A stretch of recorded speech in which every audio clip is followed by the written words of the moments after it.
Hello అండి, ఏంటి మళ్ళీ మీ ముందుకు వచ్చాను అనుకుంటున్నారా? ఈరోజు స్పెషల్ పెసరపప్పుతోని పెసరట్లు చేసేద్దాం. ముందుగా పెసరపప్పుని మిక్సీ జార్లో వేసి మెత్తగా మిక్సీ చేసుకోండి. పెసరపప్పు తొక్క కూడా వేసేస్తే చాలా మంచిదండి. మిక్సీలో కొద్దిగా జీలకర్ర, ధనియాలు, తర్వాత వెల్లుల్లిపాయలు, పచ్చిమిరపకాయలు వేసి మళ్ళీ పెసరపప్పు రుబ్బు మెత్తగా అయిన తర్వాత తగినంత సాల్ట్ వేసుకోండి. బాగా కలుపుకోండి.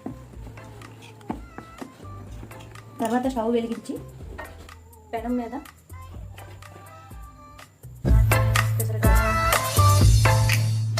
దీని మీద కొద్దిగా ఉల్లిపాయలు అద్దండి.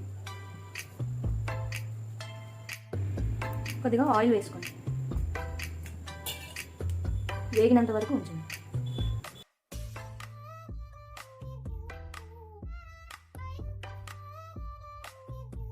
కొద్దిగా నెయ్యి వేసుకుంటే టేస్ట్ బాగుంటుంది.